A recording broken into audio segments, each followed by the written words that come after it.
You ready to transform your pool into a stunning oasis? At Mainland Pool Service, they're a family-owned business committed to keeping your pool looking pristine all year round. They believe that pool care should be proactive, not reactive, which is why their skilled team handles everything from routine cleaning to complex issues with precision. They prioritize clear communication and personalized solutions to exceed your expectations. Join the Mainland Pool Service family today and experience the difference their expertise and dedication can bring to your relaxation retreat. Contact them now at mainlandpoolservice.com. The Grizzlies are on their way to a new era, and now's the perfect time to buy in and secure your seat to witness history. With the 2026-27 half-season tickets, you can see the future take shape in real time. With a talented draft class joining our young core and starting this season, half-season ticket holders can own the moments with all new MVP benefit, including inside access to exclusive events, perks that match your passion, and rewards that take your fan experience to the next level. More information, visit grizzlies.com/tickets or just call 901-888-HOOP or grizzlies.com/tickets. This Photoshop job of the College Football 27 cover for this year is atrocious. Like, who made this? It's so bad. This is the deluxe edition. So you have to pay extra to get Kurt Signetti on. Oh, I'm sorry. You're paying extra to get Kurt Signetti? Tune in to the Jessica Benson Show with CJ Hurt live every weekday at 8 a.m. on YouTube at Grind City Media and the official Grind City Media app. Whole city turns up. Where the best belong. Level up. Shit, level up. 901 to the world, let them know we gotta level up. Yeah, level up. Bluff City show out, gotta level up, level up. Shit, level up. Got soul, got heart, got pride, gotta level up. Yeah, level up. 901 to the world, let them know we gotta level up.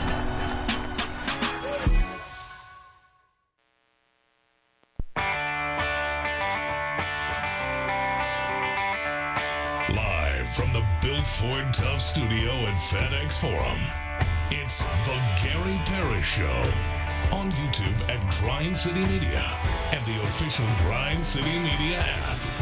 Now, here's your host, Gary Parrish.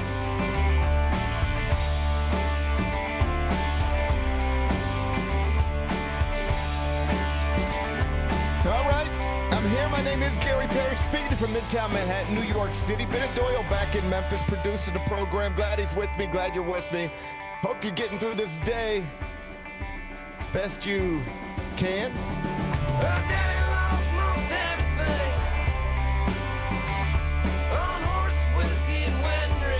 And I sure hope Penny Hardaway's Tigers are really good in this upcoming season, because if not, that non-league schedule is going to be tough to navigate. It's now official. They released it on Monday afternoon. We'll walk through it game by game. 14 non-league contests on the schedule. It's super challenging. We'll do it in a minute. First, though, quickly, let me set today's schedule for you. When we finish this open, we'll take a break, come back. That's when we'll do 5 more things you need to know. Which one we're going to discuss? 5 previously undiscussed stories, among them Grizz rookie Cam Boozer. He was out at TPC Southwind on Monday alongside PGA Tour star Tommy Fleetwood and ESPN NFL insider Adam Schefter. Spent some time with the kids from First Tee of Tennessee. Cool event. We'll applaud it in about 25 minutes. Speaking of golf, the dude who was caught cheating like crazy in a member event up in the St. Louis area, that guy has been identified. We're going to share his name and we'll shame him. We'll do all that. We'll do it later on in the show. Kurt Signetti, you know him. He's the Indiana football coach. He has now been asked for his thoughts on the Purdue athletic director's comments last week at his introductory press conference. The comments that were more or less, if you want to compete for championships, come to Purdue. If you don't want to compete for championships, go to Indiana. Obviously lost on the new Purdue athletic director, at least in the moment that Indiana is the reigning national champion in the biggest sport in college athletics, called college football. Kurt Signetti asked about that yesterday. We'll show you his thoughts. They're brief. We'll do that a little later on in the show. The NBA's Christmas schedule, it has been published. It's going to feature LeBron against his old team, the Lakers. We'll run you through that in just a bit. And a lucrative Cooper Flag card has been unpackaged in Rhode Island. The Dallas Mavericks have already made a pretty significant offer for it. I'll tell you what they said they'd give the person who owns it. We'll do that during a segment we call 5 More Things You Need to Know. Then we'll eventually do GP's Carryout, and we'll call it a day. So that's the rundown. We got a lot to get to, but I want to start today with Penny Hardaway's Tigers because the non-league portion of the schedule for what will be Penny's ninth season in charge at his alma mater, that was officially released on Monday afternoon. A lot of these games had already been announced, so I don't think it's too surprising, but it is confirmation that it is a challenging non-league schedule. We should know a lot about how good the Tigers are or aren't pretty quickly. Big Bet Bennett, it's good to see you on this Tuesday morning, even through a computer screen. I want to walk you through the schedule here in a second, game by game. But if you don't mind, before we do all that, I know you looked at it. Provide us with your general thoughts on the list of games Penny and his staff have scheduled for this non-league portion of the upcoming season. Yeah, I mean, it's a hell of a gauntlet, but I always have respected like them challenging or taking aggressive approaches to setting up the schedule because, again, we know the score once you get into league play, and we'll see how many bids the American Conference is able to get this year. But the recipe for setting up a good resume come March has always been to have a nice non-conference schedule for this team. So I respect it. It's going to be super hard, and I hope that they are. Hope they're going to be ready for it because I mean, right off the bat, like these first 4 games, that's what stands out the most. With Iowa State, VCU, Vanderbilt, and Louisville. I mean, that's all NCAA tournament teams. Iowa State went to the Sweet 16. The other 3 all went and won an NCAA tournament game. So, you know, you probably are going to be an underdog in the first 4 games. I don't think I'm speaking out of turn saying that. You're going to be an underdog in a lot of these games. Yeah. I love the schedule. I respect it. I'll echo the words you used. I think sometimes college coaches forget that unlike in the NBA or the NFL or Major League Baseball, you are actually in charge of your schedule. It can be whatever you want it to be within reason. I know sometimes the low majors and the mid majors struggle to get games against the high majors, so I guess it can't really be what they want it to be. But, you know, if you're at a place like Tennessee or Texas or UCLA or Indiana or Louisville, or yes, even Memphis, because Memphis is still a basketball brand. That's how they get these games, because the name Memphis still resonates. I've talked to other coaches who schedule Memphis. They will always say things like, well, Memphis is still a big brand that my fans recognize. So Memphis still registers in that way. So if you're a Tennessee, a Louisville, a UCLA, an Indiana, a basketball program of that stature, and yes, still the University of Memphis, your schedule can be what you want it to be. And by that, I mean, maybe you can't get every game you want. Like, I'm sure Penny would love Cal and Arkansas to come in, and then John Shire and Duke to come in, and then Dan Hurley and UConn to come in. That would be awesome. You can't get every game you want to get, but what you can do is create a hard schedule or an easy schedule or a reasonable schedule. You can think of it as a video game, what level you want to do this at. And I think sometimes coaches forget, at the end of the day, this is a business. It's an entertainment business. You are not just asking fans to come out and support your team no matter what. I mean, some coaches do, and it works a lot of places, but we have reached the point where it's clearly not going to work in Memphis anymore. Maybe John Calipari back in the mid-2000s could say things like, it doesn't matter who we're playing. We're ranked 9th in the country. We're trying to win national championships. We've got future lottery picks. You come and fill FedEx Forum up for us no matter the opponent. And that worked pretty well, remarkably well, unbelievably well with the benefit of hindsight. But it's pretty obvious we can't do that anymore. The Memphis coach, whomever it is, can't do that anymore. So you have to put together a schedule that is compelling, a schedule that your fans want to buy tickets to come see. Because don't forget, this isn't just a Memphis program trying to relatch on to glory years of the past. It's a Memphis program that is person for person, dollar for dollar in basketball season, competing for fans with an NBA franchise that, oh, by the way, just selected the reigning National Player of the Year. There's nobody like that on the Memphis campus right now. So you're not just asking Tiger fans to support the Tigers. You're asking Memphians to choose to come to FedEx Forum on this night for this game instead of that night for that game, because it's very hard for anybody to be downtown watching basketball 3, 4, 5, lots of times a week. So you better put together a compelling schedule that makes people who are wired to care even just a little bit go, okay, that's interesting. I wouldn't mind going to that one. I wouldn't mind going to that one. And in that regard, I think Penny and his staff did a really nice job. They've created a schedule that, at least in November and December, that's really what they control. Basically every week, sometimes multiple times in a week. If you are a Memphian or a Tigers fan or both, hopefully, you're going to be able to go, hey, the Tigers have an interesting game tonight. Now, that season could get away from them pretty quickly, and then nothing's interesting. But at least on a surface level, you're going to be able to over and over again go, the Tigers have an interesting game tonight. Not every fan of every college basketball team is going to be able to do that in November, December. A lot of the power conference schools schedule basically nobody. Looking at you, Sean Miller in Texas. But, they're living in a different world. They've got to play an SEC schedule in January, February, and March. Memphis has to play an American schedule in January, February, and March. So you approach November, December one way if you're at Texas, another way if you're at Memphis. I get all that. But my point is that if you run a big-time college basketball program, it's kind of up to you.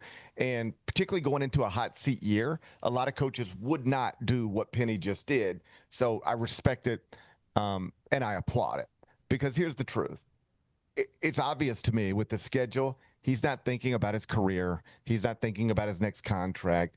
He's thinking about getting this program, his program, into the 2027 NCAA tournament. It doesn't appear that he considered much more than that. How do I build a non-league schedule that can get my program in year 9 under me into the 2027 NCAA tournament? My point is that another coach in his situation, last year of a contract, already clearly on the hot seat, in many ways the face of the hot seat heading into this college basketball season, other coaches might have been like, man, the most important thing for me is just to win as many games as I can. So I got to schedule 14 non-leagues. Let's make sure I got 11 wins in there. And then let me go try to win my league. And even if I ain't beat nobody, we're going to look up heading into my conference tournament. I got something like 25 wins, 26 wins. And so maybe Joe Lunardi and Mackenzie Brooks and David Cobb and anybody else who talks about the bracket on TV is going to point out over and over again, I don't have quad 1s and quad 2s, but at least my fans I'm going to be talking about have already got 12 losses, or I went 5-9 in my non-league schedule. So let's just make it easier instead of harder. I'm trying to get to year 10. I'm just telling you, a lot of coaches would take that approach. So obvious to me, Penny didn't really consider that at all, because if you consider that kind of stuff at all, you do not schedule this way. What does Penny want to do? Clearly, build an at-large resume for this team to possibly get an at-large bid to the 2027 NCAA tournament. It appears this schedule was built with very little more than that in mind, because what Penny knows is that he can't do in the American, in a league that ranks 10th in the country in both the net and at KenPom. He knows you cannot build an at-large resume in that league. Once upon a time, Memphis was in this same American conference that was widely considered to be the best of the other conferences. So you take the SEC, the Big 10, the Big 12, the ACC, the Pac-12. You take that was your Power 5. And then most people would put the Big East at 6. But then the American would always come in at 7, and you could actually get into a debate in certain years about whether the American was better than the Big East. And there was certainly a time where you could argue there was a trajectory where the American was going to be better than the Big East, because you had, say, Louisville, with Rick Pitino. You had Bob Huggins in Cincinnati, then Mick Cronin in Cincinnati. Greg Marshall had Wichita State rocking and rolling. People forget this, but yes, Dan Hurley and UConn were in the American. There was an American Athletic Conference game between Dan Hurley, UConn, Penny Hardaway in Memphis, or Josh Pastor in Memphis, whenever that was, but it was played inside FedEx Forum. When that league was set up that way and the Big East was as it is, but without UConn and Dan Hurley, you could make an argument the American's on its way to being the best outside of the Power Five. And if you break up the Pac-12 the way it did, then you got a Power Four. And there was a scenario where the American Memphis conference could be the fifth best conference in college basketball. Well, we don't have to run you through the history of conference realignment, but it ain't there anymore. Right now, Memphis plays in a league that ranks 10th in men's college basketball. It's the worst league Memphis has been in terms of quality of colleagues and programs that can annually even attempt to build an at-large team, given the economics and finances connected to men's basketball now. In that regard, it's the worst league that Memphis has ever been in my lifetime. So what Penny knows is he can't build in that league once the conference schedule starts an at-large resume. So for Penny Hardaway at Memphis, at least right now, in this current conference situation, trying to get an at-large bid, it's basically a three-step process. At other schools and other conferences, you don't have to put this much thought into it. But at Memphis right now, if your goal is to build an at-large resume, it's basically a three-step process. And step one is you have to sign. First, you got to fundraise, create the money, then sign and develop a team that is theoretically good enough to secure an at-large bid to the NCAA tournament. Like, that's step one. If you don't have the money and you don't get the players, then it doesn't matter about step two and step three. If you don't have the players, the team, the money to build it, you're the rest of it doesn't matter. It's like you're cooking, trying to complete a recipe, but you don't have the main ingredient, the first ingredient. Nothing else matters. You can't get past step one. You got a real problem. Step two, you have to schedule aggressively enough in the non-league to give yourself an opportunity to build a resume that looks like an at-large resume, despite the fact that you play in a league that is rated 10th best in the sport. You got to build the schedule. First, you got to get the team. Then you got to build the schedule. And then step three is you got to go win enough of the games that you scheduled and then don't lose too many of the ones that you didn't, too many of your conference games. And that's the three steps. And if you can complete all three of those well, that's how you build an at-large resume out of the 10th best league in the country. If you fail at any of those steps, you can't do it. It's not as complicated at a place like Kentucky or Michigan State or Duke. But at a place like Memphis right now, when the expectations are still on some level what John Calipari used to do, when you are still wanting to have one of the best teams in the country, a team that can build an at-large resume, it's a three-step, very complicated process. And if you fail at any of those steps, you lose. So let's talk through these three steps. I acknowledge up front, it's hard to know, bordering on impossible. But even if you don't think it's impossible, you have to acknowledge it's hard to know. For sure, given all of the roster turnover, all of the new pieces, where these players came from, it's impossible to know for sure exactly what kind of team Penny has built. I acknowledge that. But I think if we want to be optimistic, we can at least think that he's accomplished step one, that he's built the team theoretically good enough on paper to compete for an at-large bid to a 76-team NCAA tournament. I can't prove to you that's true. There's some data that suggests it's maybe not. But if we can't be optimistic about step one, given the money they had to spend, particularly relative to the rest of their league, if we can't be optimistic about step one, we're just going to sit here and be depressed for the rest of the year. So let's at least, until we can't be anymore because the results hit us in the face, let's at least be optimistic about step one and think that they had enough money and spent it well enough to build a team that against this schedule can compete for an at-large resume. We'll walk through the games in a minute, but let's be optimistic for now. don't know. But let's be optimistic for now. What I'm certain of, what I do know, is that Penny has accomplished step 2 of this 3-step process. Point being, if his team is good enough to compete for an at-large bid to the NCAA tournament, he has created a schedule that has enough quality games, Q1 and Q2 opportunities, to give them an opportunity to secure that at-large bid, provided, of course, they don't mess it up once the conference games start to get played in the 10th best league in the country.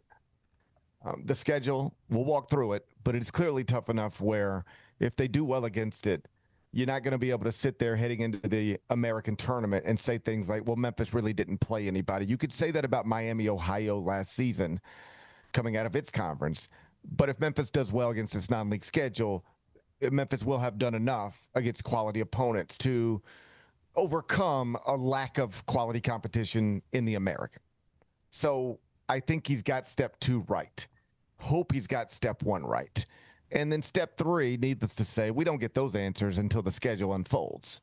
Like, you can't, I mean, we can walk through it, but we won't know whether they won enough games in the non-league portion of the schedule until they complete the non-league portion of the schedule. Then we can talk about it. So all we can do right now is just sort of talk through it. And so what I did was go to the only place in this moment, reputable place, a place that you could reference on TV, and it won't be the first time somebody's ever heard it if they follow college basketball even a little bit. That place is barttorvik.com, and they have computer numbers attached to every team, all 365 Division I men's basketball teams. And so what I did is consider where Memphis is, run through the schedule, where these games are going to be played, and we can come up with what is going to look like success and what's going to put you in a bad situation. But first, let me just run you through it. The 14 games plus 2 exhibitions. They're going to get started on October 23rd. That's at Mississippi State. That's an exhibition. After that, 5 days later on the 28th, it's at Arkansas against John Calipari's Razorbacks. So 2 exhibitions against 2 SEC teams, 2 SEC teams that, frankly, in the preseason rate higher than Penny's Tigers. Arkansas is a program I've got actually in the top 10 of my top 25 and 1 over at CBSSports.com. The season opener is going to be on November 2nd. And that's going to be against Iowa State in Sioux Falls, South Dakota. I've got Iowa State in my top 20 of the top 25 and 1. TJ Otzelberger has done an incredible job taking over that program from, Fred Hoiberg was running it. Then it dipped a bit. And now TJ's got it back operating not only at the tip top of the Big 12, but at the tip top of the sport. This is going to be a neutral court game, but I'm just telling you, I talked to TJ about this at the Big 12 spring meetings a few months ago. Iowa State fans travel to Sioux Falls. They will be in this building. I'm sure a few hundred Memphis fans will too, but when you turn it on, it's not going to be Hilton Magic, but it's going to look like an Iowa State home game. And so that's going to be a neutral court game against the top 20 team. But in reality, in that building, it's going to feel like 80, 85, maybe 90% Iowa State fans. After that game, 5 days later, November 7th, you get the home opener. That's VCU inside FedEx Forum. Phil Martelli Jr., his father, of course, legendary coach in the Philly area. Phil Martelli Jr., now the coach at VCU. I actually did a story 2 summers ago on a young man who's going to be a freshman there. His name's Sammy Jackson. You won't remember this, and you won't recognize that name, but I just thought it was an interesting situation that sort of highlighted where we're at with NIL and rev share. One of the things you would hear when that court ruling went in and it was going to start to put a cap on what power conference schools are allowed to spend, really what all schools are allowed to spend. Now, with the benefit of hindsight, we now know everybody's just blowing through that cap. Nobody's paying attention to it. But at the time, it was a real thing. Like, okay, in the SEC at Alabama, if you've got to give X percentage of your rev share to football, that only leaves so much for Nate Oates and his basketball program. Meantime, in a league like the Atlantic 10, where they don't have football, you can allocate all of your rev share to men's basketball if you want to. And so there were situations where I had Power 4 coaches tell me right now there are A10 coaches who have more money at their fingertips than I have right now, because most of our school's money is going to football, and these A10 coaches at places where they care, they don't have football to pay. So they're getting all of the rev share. And that was the case at VCU. So there's this kid named Sammy Jackson. He's ranked like top 75 player in the class of 2026. Father is Mark Jackson, former NBA big man, not the former Warriors coach, different Mark Jackson, but he was first team all-rookie in 2001. That all-rookie team was Mike Miller, Kenyon Martin, Darius Miles, Morris Peterson, and Mark Jackson. Well, Mark Jackson had a son. His son's Sammy Jackson, and his son's like a top 75 player in his high school class. Had offers from every Power 4 conference. A school from every Power 4 conference put offers on the table and NIL ref share contracts on the table. And VCU was able to outbid all of them. This is not something VCU could have ever done 5 years ago, 10 years ago, 15 years ago. Go in and beat Power Conference, Power 4 programs for a top 75 prospect. But in that moment, because a lot of the Power 4 money was going to football and A10 didn't have football, suddenly VCU could prioritize a player like Sammy Jackson. The SEC schools, Big Ten schools, ACC schools, Big 12 schools, they're only getting a smaller percentage of their rev share, and they think they probably need to spend it on transfer portal guys instead of high school players. That opened up a pathway for a program like VCU. So when that program comes into FedEx Forum, they might have the most talented player on the court, a top 75 kid from the class of 2026 who had Power 4 offers but chose VCU. Why? Yeah, he wants to play for Phil Martelli Jr., get a lot of playing time early, all of that stuff. But it is also true, VCU, given the reality of current times in college athletics, had more money to spend on a basketball player than programs in power conferences, or at least was willing to spend more on this particular player than a lot in power conferences. So VCU comes in here, and that's the home opener November 7th. November 10th, you're at Vanderbilt. Vanderbilt's got Tyler Tanner, maybe the preseason SEC Player of the Year, certainly first team All-SEC, All-American candidate. Vanderbilt probably top 30 team preseason. You're going to be an underdog there.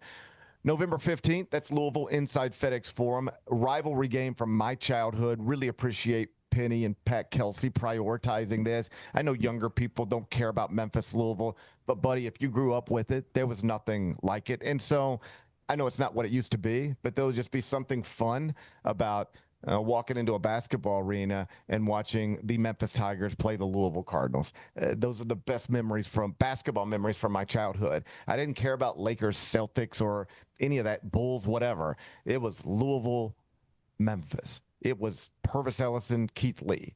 I mean, I guess Larry Bird, Magic Johnson were a big deal to some people, but for me, it was just Keith Lee and Purvis Ellison, Louisville and Memphis, just to have those uniforms back on the same court. That's a cool thing. November 15th, inside FedEx Forum. November 22nd, Evansville, inside FedEx Forum. After that, Battle for Atlantis. Only 2 games. First one will be against Wake Forest. Second one will be either against Penn State or Mississippi State, depending on who wins and loses those first day games. November 29th, A10 American Showcase. They're going to play Dayton. That's Anthony Grant's program. Playing that in Columbus, Ohio. After that, December 2nd, Jackson State inside FedEx Forum. 12-5 at Baylor on a Saturday. I might take the family down for that one. I saw Scott Drew somewhere, and he was like, we scheduled that Memphis game December 5th. It's on a weekend. He's like, you got to bring the family down to see the new arena. And I was like, you know what? I don't do stuff like that enough. Like my kids have never been to Cameron Indoor or Allen Fieldhouse, and I could make that happen just like that. And so I should probably do more things like that. And I've known Scott for a long time, 20 years or so at this point. And so to watch him go from a very young, inexperienced, possibly in over his head Big 12 coach to like future Hall of Famer, like national championship winning coach, to watch what he's built there. It is like genuinely regarded as the greatest rebuild or building job in the history of college athletics. I guess Curt Cignetti at Indiana is now pushing for that, but Scott Drew and what he inherited at Baylor and what he turned it into, there's really nothing like it. You can rank it 1, 2, or 3 in the history of building jobs or rebuilding jobs, but wherever you put it, it's going to be really high up on the list. And so he just sort of said, hey, you should bring the family down for this, see your Tigers and see our new arena and let them run around and whatever. And I think I really might do that just to have that memory for my kids. Quick story on Scott Drew. Bennett, have I told this one about the Joe Jackson coaching clinic thing? Do you know the story? I don't think so. Okay, so go back to what I guess it would have been the summer before, maybe fall during Joe Jackson's senior year of high school. Joe Jackson, king of Memphis, massive recruit for Josh Pastner, being recruited by a lot of the big boys. And you got to remember, this is pre-NIL, pre-rev share. This is a time where you couldn't just, outbid other programs for a basketball player. I mean, you could, but it was called cheating, and you'd have to not get caught, or it could ruin your career. And so Joe Jackson's a commodity, but you can't just, be his agent and open it up to a bidding war like you can now. And so you had to get creative. And, buddy, back then, all sorts of people could get creative. And so the way it was handled with Joe Jackson is there was, and I'll just leave the name out of it because it's not important, but there was a guy very closely connected to Joe Jackson, and he was like Joe Jackson's guy. If you were to ask somebody, who's that? They'd say, oh, that's Joe Jackson's guy. And what that meant was, if you want to recruit Joe Jackson, deal with Joe Jackson, shake hands with Joe Jackson, talk to Joe Jackson, you better go talk to him first, all right? That's Joe Jackson's guy. So what Joe Jackson's guy would do is schedule, coordinate, organize, create a coaching clinic. And it would be the whatever coaching clinic. And we're going to do it on a Friday night at the Finn Center. And, buddy, guess who's going to speak? Josh Pastner's going to speak. Bruce Pearl's going to speak. I don't even know who the Ole Miss coach was at the time, but that person's going to speak. And then, whoever, like this SEC coach is going to be there. Scott Drew's going to be there, the Baylor head coach. And so you might go, well, why on earth are Scott Drew and Bruce Pearl and all of these coaches from all over the country traveling to Memphis on a Friday night, like in September, for a coaching clinic? Like, what are they doing this for? Because it's sort of understood, if you want to recruit Joe Jackson, you better agree to speak at my coaching clinic. So I'm going to be able to promote that the Memphis coach, Tennessee coach, Baylor coach, Ole Miss coach, Kentucky coach, Auburn coach, you name it. They're all going to be here in Memphis, coaching clinic. They're going to speak for 45 minutes each.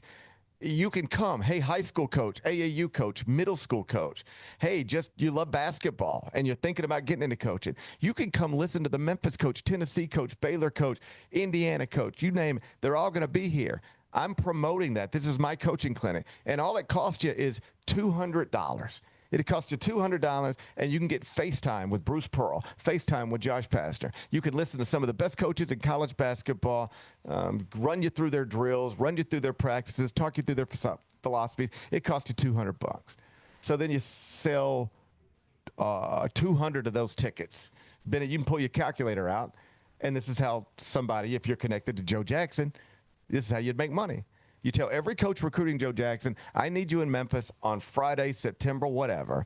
You're going to speak for 45 minutes. And every one of them coaches will be busy. Every one of them coaches doesn't want to do it. But it will be made clear to those coaches, if you ain't there or you don't agree to be there, don't text me again about recruiting Joe Jackson. It's over. This is the business. This is how you'd make money. And so Bruce Pearl would agree to be there, and Josh Pastner would agree to be there, and the Ole Miss coach would agree to be there. Everybody would agree to be there. So Scott Drew's coming to town. I want to say it was maybe like Scott Drew and Jerome Tang, or Scott Drew, and it could have been Grant McCaslin, who's now the head coach of Texas State. But it was Scott and an assistant. I don't remember who. I apologize. But he's like, all right, so I'm coming in town for this coaching clinic. And I'm like, why? Why are you doing this? You're not getting Joe Jackson. Are you crazy? You're not getting Joe Jackson. He's like, well, but we're in there, and, they really like, we're the largest Baptist institution in America, and, they love God and we love God. I'm just paraphrasing here, but it was like, we think we're in there. And And so I say, okay. I'm like, hey, he's like, so, we're going to fly in and then we'll do the clinic and then we'll get dinner and then we're flying back out. I said, perfect. I can't wait to see you. Later on, he calls. He's like, all right, listen, man, there's like tornadoes or I can't remember what it is, but the weather was awful in that part of Texas. They couldn't take off. And I was like, so what are you going to do? And he's like, I don't know. We're thinking about driving. I was like, you're thinking about driving from Waco to Memphis today just to be here tonight? He's like, yeah. I said, why? He's like, if we ain't there, we got no shot at Joe Jackson. I said, Scott, first off, like, you got no shot at Joe Jackson unless you are willing to just do things that I don't think you're comfortable telling me you're going to do to get Joe Jackson. So are you going to do those things to get Joe Jackson? If so, come here. If not, you do whatever you want. You know more about this than I do. You're the future Hall of Fame coach. I'm just me. But unless you're going to – this is sort of where I left it. Unless you're going to cheat like crazy, you're not getting Joe Jackson. You're not beating Memphis for Joe Jackson and Bruce Pearl for Joe Jackson. So I'd love to see you, but, like, driving from Waco to Memphis because there's bad weather suggests you're going to have to drive through bad weather and drive forever to get here. But it's up to you. Just let me know if you come. These dudes hop in a car, drive all the way to Memphis because they're scared if they don't, they're going to miss out on this 5-star point guard that they've invested all this time in. And so they drive all the way to Memphis, speak at the coaching clinic. We went to the rendezvous for dinner that night. They drove all the way back to Waco. And then guess where Joe Jackson went to college? Yep, the University of Memphis. That's recruiting, man. That's recruiting. And in all seriousness, then we'll get back to the schedule. I hear from so many coaches, yeah, the whole NIL rev share, you just buying players can get chaotic, and it's especially hard if you don't have money. But, like, if you've got money, recruiting is so much easier because you don't have to do stuff like that anymore. You don't have to consider, like, driving from Waco to Memphis on a Friday in bad weather because if you don't, you might be out of the recruitment. Now you don't even have to text that person back. At the end of the day, you just got to sit down and say, hey, this is how much money we got. It's more than anybody else has got.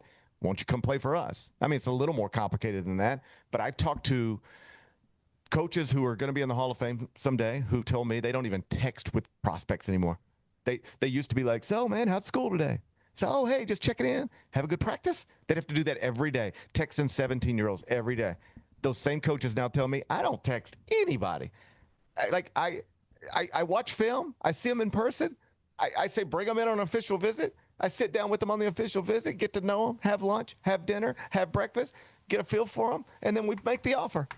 And if they accept the offer or they don't, but we're done. That's it. That's all the time I need to invest in this now. That whole texting and driving from Waco to Memphis, that stuff is over with. So a lot of coaches, yeah, it's chaotic on some level, but this way of recruiting eliminates all the nonsense, like driving from Waco to Memphis on a Friday in September in what is obviously a waste of time to everybody outside of you, but you think you got to do it because if not, you can't recruit the player. Anyway, Memphis at Baylor on December 5th. I think I might be there. December 11th, a few days later, Grand Canyon inside FedEx Forum. That is a quote-unquote mid-major program, but that's like a top 75 team in the country. That's going to be a real game on a Friday. 12-16 at Texas. Texas, I've got 5th in the top 25 and 1. That's going to be a challenging midweek game in December. 12-22, Little Rock inside FedEx Forum. December 20th, Utah State inside FedEx Forum. You add it up, we just went through 14 non-league games. It'll be a 14 non-league game schedule, then an 18-game conference schedule. They'll play 32 teams, 32 games before the American tournament. So, Bennett, that's a long way to get here, I acknowledge. But you just heard me run through it.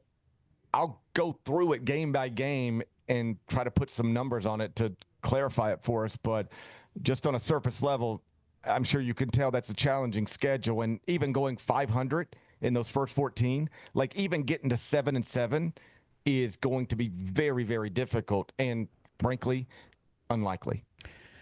Yeah, I think that you would for sure live with 7-7. I think if you could get through this gauntlet at 7-7, you would feel like you've gotten a couple nice wins in there that could potentially stick on that at-large resume throughout the season. So I think you'd feel good with 7-7. Obviously, you'd be feeling really good with 8-6 and ecstatic with 9-5 if you could find a way to get some wins that you're just not supposed to get along the way.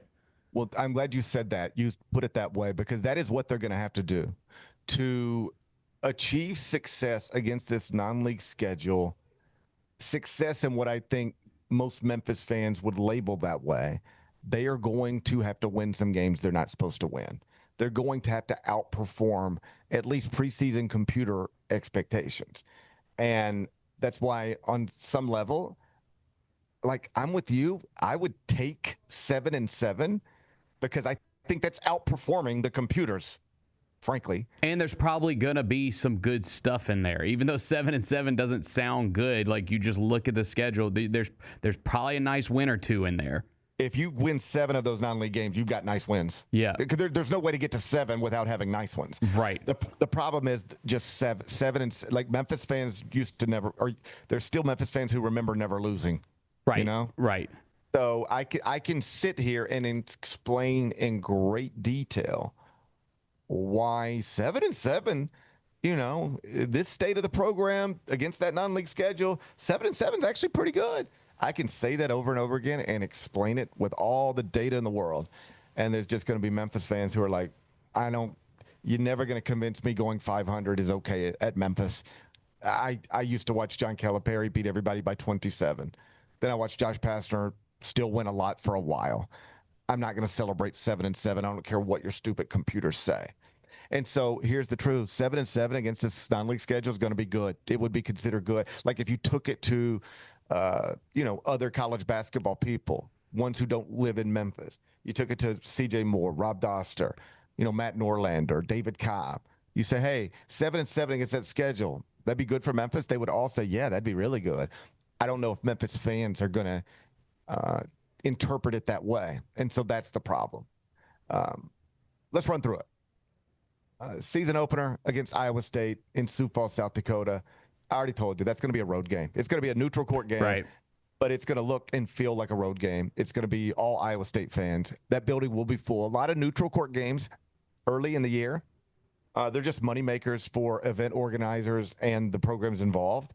And so the crowds there's just nobody there. And it's a neutral court game between two top 25 teams at some resort in West Virginia. There's nobody there. Neutral court game in Brooklyn between two teams that aren't anywhere close to New York City. And people in New York don't even know what's happening, and there's nobody there. This will not be that. This will be neutral court game, Iowa State, Memphis, and it will be sold-out arena. Iowa State fans, fill it up. Iowa State is 20th at barttorvik.com. I've got them higher than that in my top 25 and 1. Based on the computers, that's a loss. I should go ahead and tell you for the purpose of context, Memphis right now is 110th at barttorvik.com. Okay. I'm not cherry picking here. This is the only reputable, often referenced site that already has preseason numbers attached to all teams.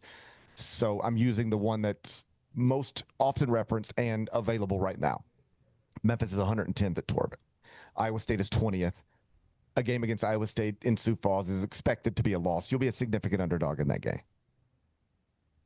Second game, home opener against VCU. VCU's 51st at Torvik right now. So that's more than 50 spots, nearly 60 spots ahead of Memphis. Here's the truth. They're probably going to be an underdog in that game.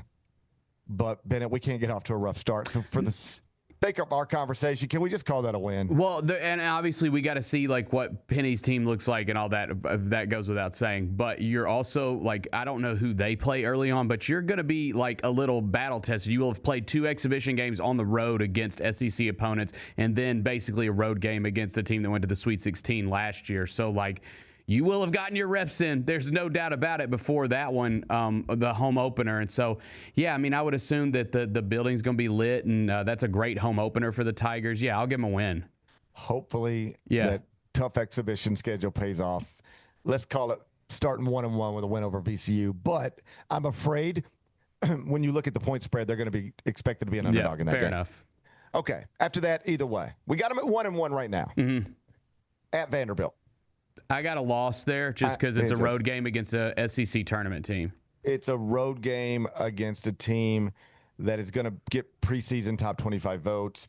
I had them in the top 25 and one in earlier versions. They've been bumped out because other programs made roster moves, but Vanderbilt would be top 30 for me right now. They're going to have the better team. They're going to have the best player. They're going to have home court advantage. You know, basketball's basketball. You know, that's why they play the games and all that, but on paper, that's a loss. So now we got them at 1-2 after 3 games. Louisville at home is game 4. I mean, Louisville's a preseason top 15 team. Yeah, man. They're just going to be good. That's a $25 million. That's what I was going to say. And like an over $20 million team. Yeah. So I mean, it could be 30 million, 25 million. They have spent a ton of money. It's a preseason top 15 team. Number 9 at Torvik. That's a loss on paper. I've got it as a loss. I just, again, like depending on how they start the season, rivalry game, fans are going to really get up for that game.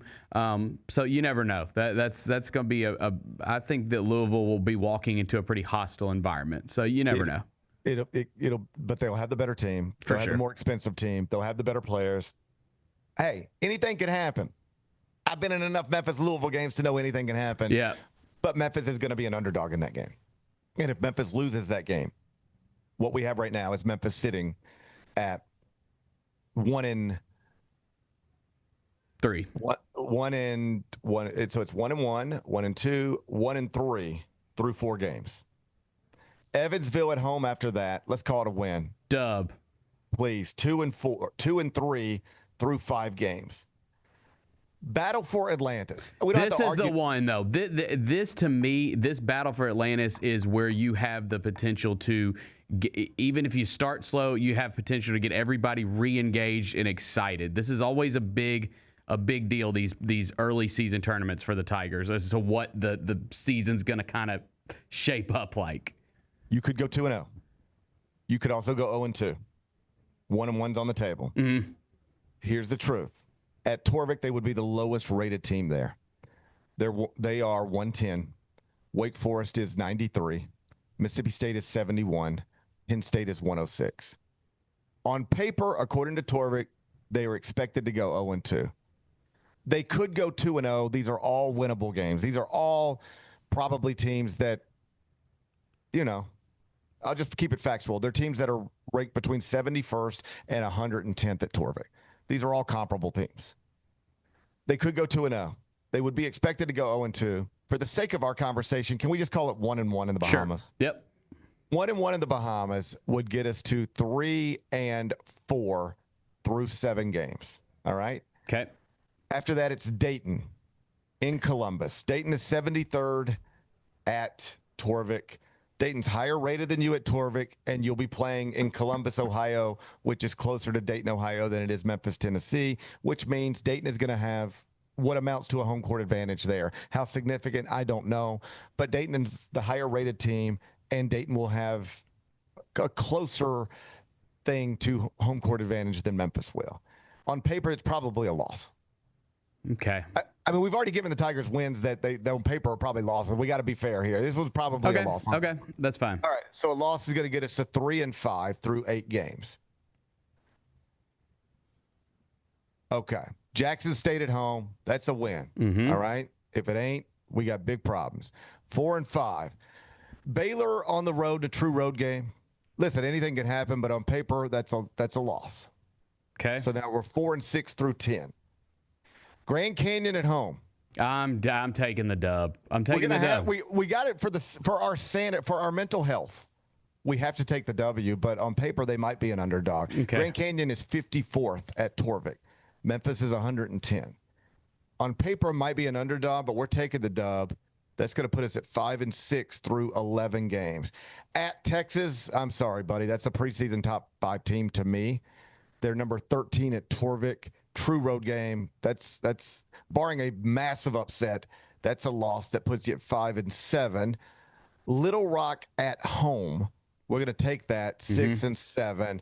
And then Utah State at home. That's another one, just like Grand Canyon, just like VCU. Probably on paper, you might be an underdog, right? But we're just going to take it to make ourselves feel better. I'm taking that one. That gets you to 7 and 7. So here's what I'm trying to tell you. Based on the point spreads, it's probably something like 6 and 8 or 5 and 9. But if we flip those coin flip games, or even the ones that they're expected to be slight underdogs, maybe not even coin flips, if we give them a Little Rock win, a Jackson State win, a Evansville win, plus flip VCU at home, Grand Canyon at home, Utah State at home, and then give them one of the Bahamas games, that still only gets you to 7 and 7. Okay. With losses to Iowa State, at Vandy, Louisville, one of the Bahamas, Dayton, in Columbus, at Baylor, at Texas.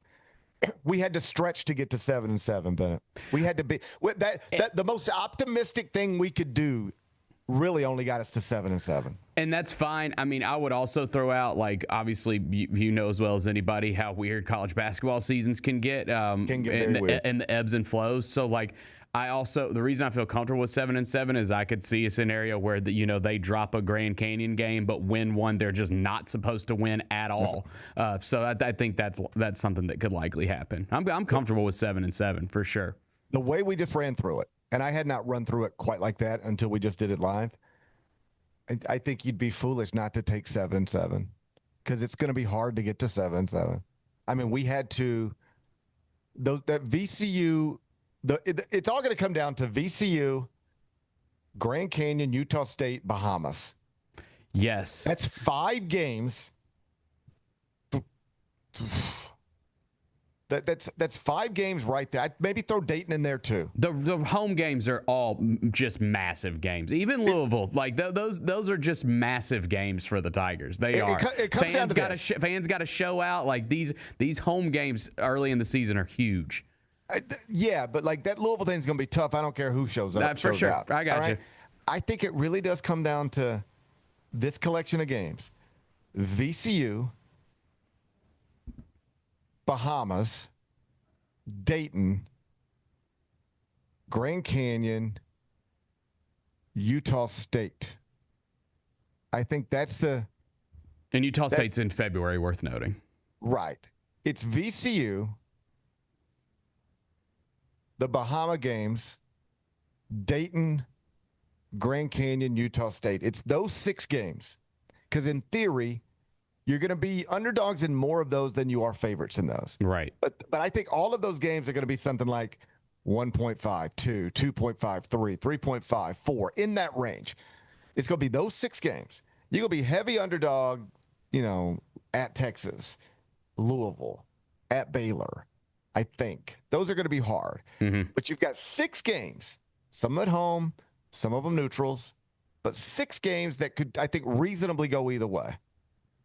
If they were to all go your way, buddy, you're probably ranked in the top 25.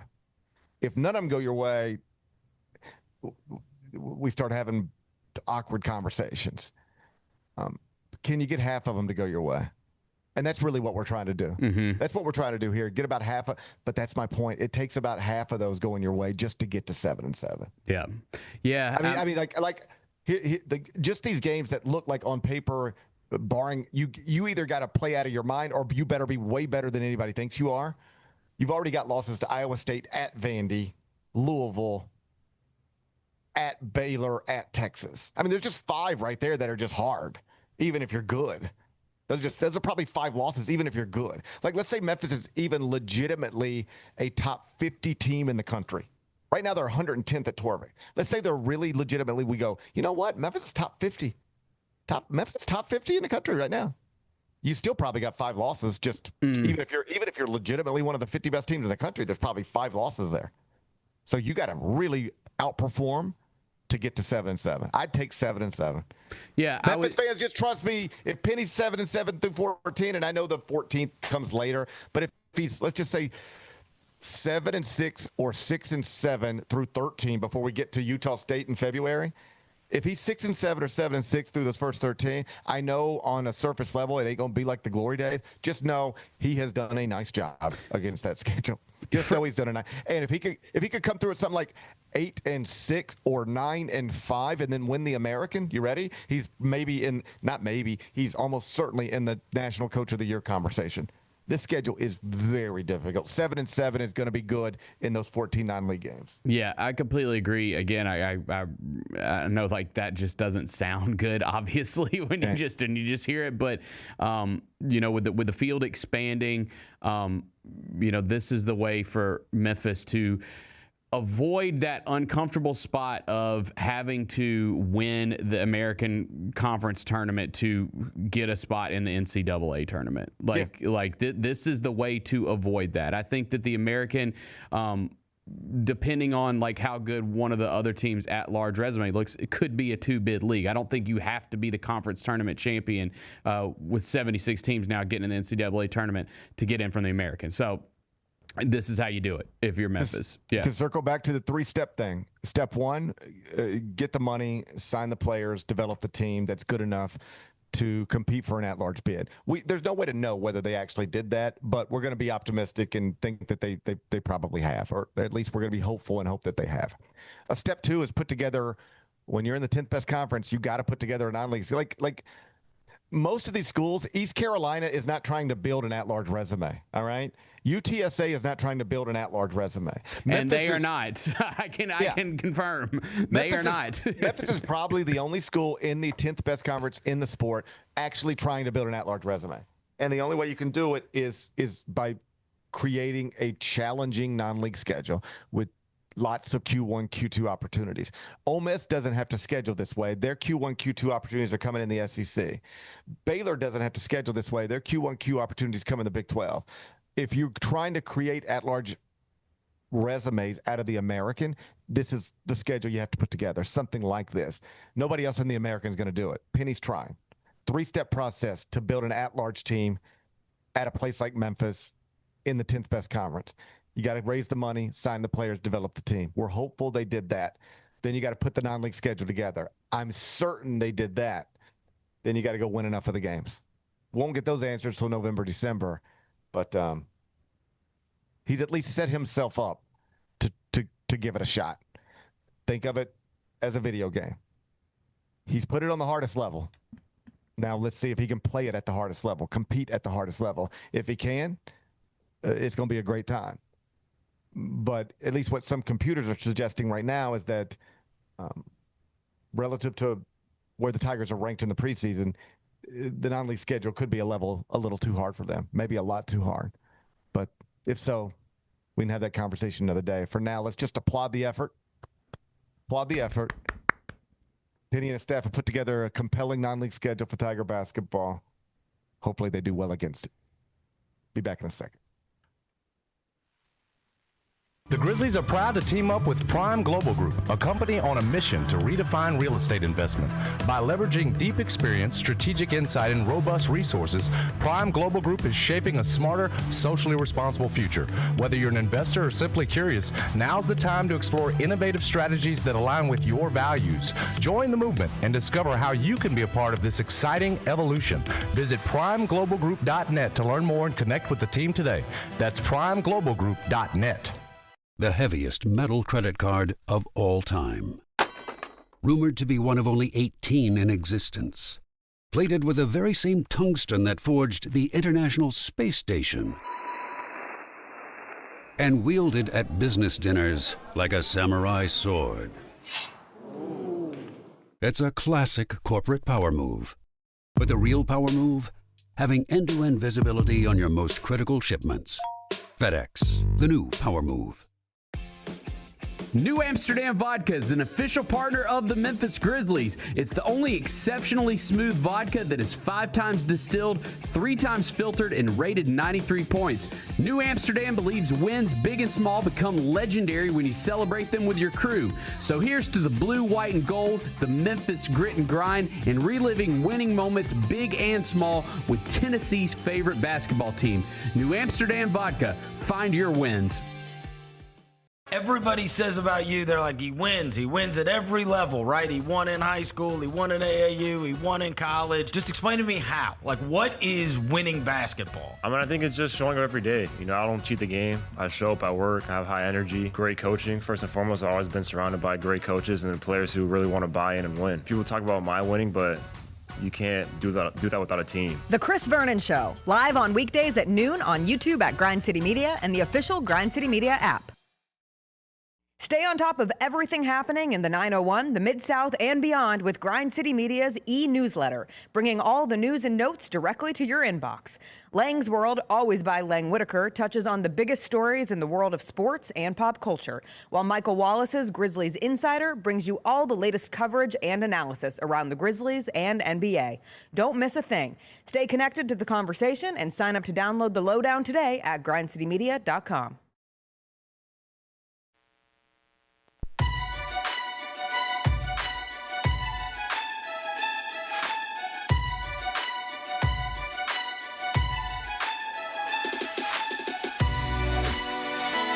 Welcome back.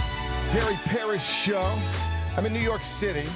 Ben and Doyle back in Memphis inside the Built Ford Tough studio. You know, sometimes I complain about travel inconveniences. And, buddy, I had some inconveniences yesterday. But can I give a special shout-out to Delta? I notice sometimes I come in the studio and I'm like, man, you ain't going to believe what these people did to my windshield. And you ain't going to believe what these people did to my something. And I'm just constantly being like, you ain't going to believe how these people couldn't do their job well. And so if you don't mind, I'd take a minute to just applaud Delta for a second because, buddy, they worked me through. They navigated me through a rough process yesterday that I didn't think I was going to get through. So I had when I left you yesterday, Ben, I was very excited about my day. Mm-hmm. I had a couple more things to do, but there was a time where I was just going to be able to, you know, take an Uber to the airport, get on a plane, sit back, direct flight to New York, land here, after watching some TV shows or just unwinding a little bit. Yeah. Get to my hotel, check in, go get a nice dinner, get to bed at a reasonable time, get up today, do the show, go take some pictures, fly back home. I was very excited about how this was going to go. Before I even got to the airport, I was delayed. Memphis to LaGuardia is delayed. Got to the airport, delayed again. Now I'm inside the airport, canceled. Flight is canceled. They've rebooked me on a flight that departs Memphis at like 6 a.m. this morning. I don't want to leave Memphis at 6 a.m. this morning. I need to be in New York last night. I got to take pictures this afternoon. So I immediately called the Delta line that I call. And you got a special line? I do. I didn't want to say it, but yes, I have a special Delta line. Wow. Yes, I didn't want to say it because I knew that was the way it was going to come across. But yes, I have a special Delta line. And I called him, and the guy was like, Mr. Parrish, what can I do for you? And I said, hey, I was Memphis to LaGuardia direct. It's canceled. You've automatically rebooked me on a flight tomorrow morning. I can't be on that flight. Can you just get me to Atlanta? I know if I can get to Atlanta, I can get to New York from Atlanta. And so just get me to Atlanta. He's like, all right, I see I can get you on this 5. I should be clear. My original flight leaves at like 5 p.m. It's now like 4:12. He's trying to get me on now a 5 p.m. to Atlanta, something like that. We're running out of time. I've got to check a bag. I'm like, yeah, could you just put me on Atlanta and then get me to any New York airport, LaGuardia, JFK, Newark, White Plains, I don't care, anywhere. He's like, all right, I got you to Atlanta, and then I got you on this 808 to Newark. Perfect. I said, but it's going to be a tight window. He said, I think you can make it. I said, buddy, if you believe in me, I'm going to believe in myself. It's like a 30-minute window. You just better hope your gates are close enough together. I mean, it's like land in Atlanta. You got 30 minutes to get on the next flight. Oof. He said, hey, I think it's worth a try. And if you can't get on that one, there's a later flight to JFK or something. You'll probably just be able to get on, but we can get you to Atlanta. I think it'll work. But if it doesn't, we can still get you probably to New York at some point tonight. I said, man, if you believe in me, I'm going to believe in me too. Let's go. So I go through security, check my bag, go through security. I get through security, and immediately now my Memphis to Atlanta is delayed. All right. Every minute I'm delayed in Memphis is a minute I'm not getting to Atlanta, in theory, and it's already the tightest window you've ever seen. I get back on the phone with the special Delta people. I said, hey, listen, you guys have been amazing, but I'm currently like not, I don't know if I'm going to be able to make it now because I'm delayed in Memphis. Now it's like I might not even land by the time we're taking off to get to Newark. And she said, yeah, I'm seeing that. I said, okay, so what do you think we should do? She said, let me take a look at it. And she goes, well, you're not even confirmed on the 808 flight to Newark. I said, what do you mean I'm not confirmed? She said, he put you on standby. And I said, well, why would he do that? She said, I don't know. And she said, I can't even try to book you on another flight because right now he's just got you on standby for that. I said, so what am I supposed to do? She said, meantime, they're closing door. I'm through security. I'm standing at the gate to go to Atlanta, just standing there. The whole plane's boarding. And I'm like, listen, I do not want to get on this plane and get stuck in Atlanta. I'll stay here before I get stuck in Atlanta. She said, I've got to check you out of all of this stuff. I said, just work your miracles. She said, there's a 9 o'clock out of Atlanta that can get you to LaGuardia. I said, can you get me on that? They're like, last call, boarding to Atlanta. I can't get on this thing until I know I'm confirmed on this one. So I'm like this, standing next to the gate. Can you get? And she's like, I mean, she's working. It's like I felt like we were in 24 or like a movie like that or a show like that where like there's a bomb about to go off and we were like up against a ticking clock and it was like tick, tick, tick, tick, tick. And I was like, do you have it? Do you have it? Do you have it yet? Tell me when we're confirmed. Tell me when we're confirmed. And she's like, I'm working on it. I've got it. I think I've got it. Boom. Boom. She had it. Refresh your app. Refresh my app. Boom. I'm on my way. Okay. I got on the plane. I told this woman, I said, I tell you what, when I called you, I was very pessimistic this was going to go well. I thought my night was ruined, and by extension, my week. You just changed my night. Thank you for being great at your job. I wanted to take the time to make this person know. And they said, hey, do you have time to take a one-question survey? And normally I don't. And in this case, I probably didn't. But I felt like, man, if you did all that for me, least I could do is take a one-question survey. So shouts to customer service. It would have been much easier for them to just be like, there's nothing we could do. Because there was at every turn a situation where it looked like there was nothing anybody could do. I even didn't think this was going to work out well. But I eventually got here. Not till like 1 a.m. More delays. It got it to be a little bit of a mess. But I eventually got here. My bag made it here safely. We were safe and sound. Special shouts to customer service. Good. If I'm going to complain every time they screw something up, I should applaud when they pull miracles out of nothing. And yesterday, the nice folks at Delta, they pulled a miracle out of nothing. I got 5 more things you need to know. Number 1. Cameron Boozer was out at TPC Southwood yesterday, hanging out with Tommy Fleetwood and Adam Schefter. Oh, I should have said that. Guess who I saw at the airport yesterday? Who? Adam Schefter. As I was panicking, trying to figure out what to do, like standing out, at the where you check bags and stuff. I'm a pacer, so I never just stand still. I'm just always like walking around like a weirdo. And I just walk around and I just sort of made eye contact and I was like, you make eye contact and you're like, oh, I know that person, but I don't really know that person. I don't really know Adam Schefter. We have mutual friends, and I think Kelly's done gifts for him at her store. There was one day she was like, do you know Adam Schefter? I was like, yeah, I know Adam. I don't know him, but I know who he is. And she's like, is that Adam Shine? She said, is that the same person? I was like, no, Adam Shine and Adam Schefter, 2 very different people. And she's like, all right, well, I'm doing baby gifts for him. So I think Kelly actually knows Adam Schefter. That would have probably been my in. But I don't know him at all. But I just sort of made eye contact with him. And I was like, I had that moment where I was like, oh, I know you. Like, did we go to high school together? And I was like, no, you're an NFL insider I watch on TV every day. Adam Schefter, he was here yesterday for the event out at TPC Southwind. So it was Adam Schefter, Tommy Fleetwood, and Cam Bruiser. And they were with the kids from First Tee of Tennessee. And it was just a sweet event. First off, you just take Cameron Boozer around kids. Like, if you go read the story, like, they're just kids sitting around there being like, oh, that's Cameron Boozer. Oh, my God, that's Cameron Boozer. Like, my kids, at one point I was supposed to be in town yesterday, and I was like going to try to take my kids out there just because my kids would think it's cool to be around Cameron Boozer. And so it's awesome that those kids got to experience that. I love that the face of the franchise is now also a golfer. It is kind of annoying that, like, we've got this guy now who's like going to be the face of the franchise, and he's a huge golf fan. Oh, and the tournament's changing in a year or 2 years. Let's not focus on the bad. Okay. Focus on the good. When I was seeing all that yesterday, I was like, come on, man.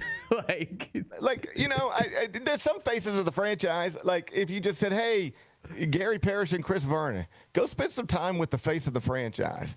there'd be some franchises and some faces. Like, I don't know what a couple of people like me and Vernon going like, what would me and Vernon do with Anthony Edwards? I mean, I bet we'd have a blast, but I don't know that Anthony Edwards, I don't know what we, I bet he wouldn't be excited about it. I bet me and Vernon would actually have a blast with Anthony Edwards, but I don't know how excited he would be. But, like, in theory, if somebody ever said, hey, you guys need to get to know Cameron Boozer a little better, why don't y'all get together on Saturday? There's something so obvious that we could do together. Like, me and Vernon and Cameron Boozer could play golf together. He'd be taller. He'd be the tallest golfer out there for sure. Yeah. But at least we have that in common. I like Cameron Boozer being a golfer. His dad's obviously a golfer, and so he's out there yesterday with the kids. And I just love that everything about yesterday was perfect. Tommy Fleetwood getting introduced to Cameron Boozer. He didn't know who he was.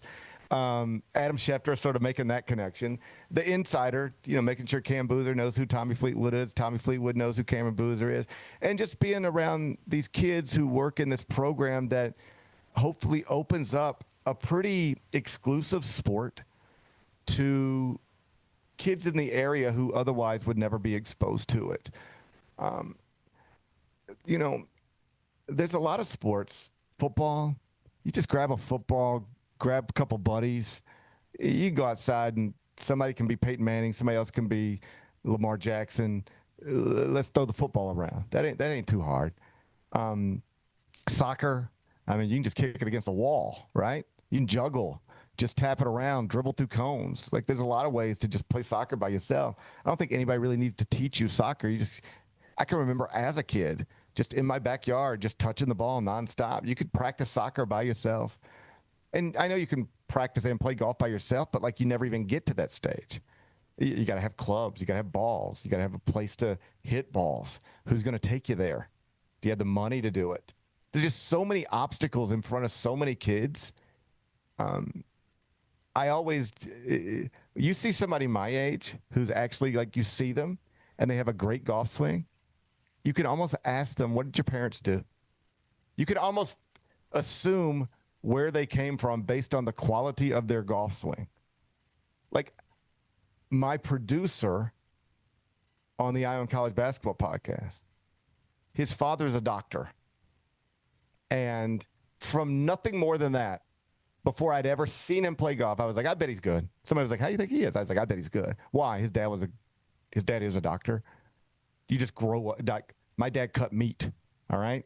So I didn't grow up. I didn't have a country club membership. Nobody taught me how to hold a club, how to swing a club. If you ever see me play, it's pretty clear. But you're the son of a doctor. You're probably around country clubs, or at least you might have been. Around money. You probably had your own clubs, probably got lessons. You see somebody my age who's got a beautiful golf swing, they probably grew up with it. My kids will have better golf swings than I will ever have because they've been exposed to it. But it really does come down to, in some level, just finances. Where do you grow up? How much disposable income do you have? And First Tee is at least one program that tries to eliminate some of those hurdles. It's an amazing sport that you can play for your entire life. You can't play football your entire life. You can't play baseball your entire life. But golf, you can play till the day you die, as long as you can move around a little bit. You can have a great time when you're 20 or a great time when you're 70. It's the most fun people my age who play. It's what they look forward to every week. And there's so many people who never get exposed to it because the entry points are just financially challenging or otherwise challenging. And this is just a program that tries to eliminate some of those entry points, make it more accessible to people where it otherwise might not be. So for Cam Boozer, Tommy Fleetwood, Adam Schefter, and the people connected to the tournament, everybody to take part with that, spend real time with those kids, and shine a light on this program. Just absolute awesome stuff. Tip of the hat to all of them. The tournament gets underway on Thursday. Number 2. Okay, have you heard about this golf scandal at this member event at a tournament at a club up in the St. Louis area? It made the rounds over the weekend. It made national headlines last night because the dude at the center of it has resigned membership at his country club. This is the craziest stuff you've ever heard. You might have heard every once in a while me and Vernon playing a tournament together here around town, or Vernon and somebody else, or me and somebody else. If you're a member at a golf club, golf tournament, they'll have a member guest event and then a member event, and it's as it sounds. A member might be, hey, 2 members from this club are going to enter as a team. And then there's 2-person teams all over the club, and everybody competes over a few days. And it's a lot of drinking and a lot of eating and a lot of just fun. And then you might see a member guest, and that might be where I bring a non-member over to my club. So I might say, hey, Vernon, you come play with me and my member guest, and then I'll play with you and your member guest, right? So this was a member at a place in St. Louis. So guy gets team, paired up. It's a foursome. And preemptively, the guy's name's Zach Holland. He tells his group, this is a very normal thing. You walk up to the first tee box. You might know the people, you might not. Let's say you don't. You say, hey, I'm Gary. You are Jim. Hey, Jim, I'm Gary. This is Chris. Hey, Chris, this is Jim. This is John. Hey, good to see you guys. Y'all go ahead. We'll flip for it, but y'all can, put a tee in. Go. Let's go whenever you're ready. And that's it. At this point, this guy, Zach Holland, he tells the other guys, he says, hey, guys, my grandmother is like, I don't mean to like put a downer on the round. Like, hey, let's have a good time today, guys. But my grandmother's in hospice. She could go at any minute. So there's going to be, like, if I have to take a phone call, I know it ain't cool to be on your phone out here. We're all having a good time. But, like, my grandmother is like, it could be any minute. So if I have to take a phone call, just know that's what it's about. I'm not trying to be rude. Yeah, man, of course, man. What are you talking about? Of course. Dude, I'm sorry to hear that. But, yeah, just if you need to take a call, take a call. No big deal. Plays the first hole, plays the second hole, plays the third hole. They're getting ready. They're on the third green, it sounds like. And he finishes out his hole. One way or another, he gets to a point where he's through with the third hole, and now he's got to take this phone call. Okay. He says, hey, guys, I got to take this phone call. I'm just going to go on up to the 4th tee box. And they're like, yeah, go. So it's almost like, hey, I'm just walking away from you. This is probably the phone call they tell me my grandmother's no longer with us, all right? So I'm just going to walk away from the group. I'll meet you up on the 4th tee box. They're like, okay, yeah, man, do your thing. He takes the phone call. Gets up to the 4th tee box, and they're like, everything okay? He's like, yeah. Just had to take the call. Things are fine, but yeah, sorry I had to take that phone call. Just to like keep up pace of play, I just went ahead and teed off. It's a par 3. Hey, I just went on teed off, and so just to make sure I'm keeping pace of play with you guys. They're like, yeah, cool. Where you at? He's like, I don't know. I kind of sculled it a little bit. It was thin, but it was sort of headed at it. They're like, okay. Everybody plays their shots. Get up there. They can't find the ball. And this is what happens every time. Somebody's like, well, did you look in the hole? They look in the hole. His ball's in the hole. They flip out. Oh, my God. Because you win like a big prize. Like there's real monetary value connected to it. Oh, my God. Hole in one. And he's like, holy God, a hole in one. I told you I thinned it. But like, Jesus. I mean, it's the ugliest hole in one ever. But by God, hole in one. Woo. Everybody's celebrating, whatever. People start to get a little skeptical. Like, come on, man. The big money hole for the hole in one. You won it. Nobody saw it. Nobody saw it. They get a little skeptical. Somebody says, we've got cameras on that hole at all times. We could go just look at it. If he made a hole in one, it's going to be on video. Mm-hmm. They go and pull the video. And what they found is that before the round even started, he had taken a ball, put it in that hole. So that when they got there, it would already be there. Then he could act like he went up there to take a phone call. Act like he already played his ball. I didn't really see it. I sort of thinned it, but like it was headed that way. Oh, my God, it's in the hole. Hole in one. There's video of him getting out of his car and running onto the green and dropping it in the hole. So it's one thing. There is a golfer in every group at every club that everybody else knows is a cheater. Mm-hmm. Like it's like, oh, you know him. He's always moving his ball around, right? That kind of guy. Or like, so what'd you get? 6? No, it was a 5. A 5? Yeah, but I thought you were. Yeah, but it wasn't really in the water. It wasn't really in the water, so I didn't take a penalty there. Oh, okay. So you mean to put down 5? Yeah, it was a 5. I mean, it was a 6, but sure, 5, whatever. Every golfing group's got that guy. This guy's clearly that guy, and they were for the rest of their life going to assume he was bullshitting on that hole-in-one. That's one thing. Guys like him, they get comfortable with that. Otherwise, they would stop. This guy, there's now video evidence forever that you were trying to steal from people. Is that just like cheating your little buddies in golf?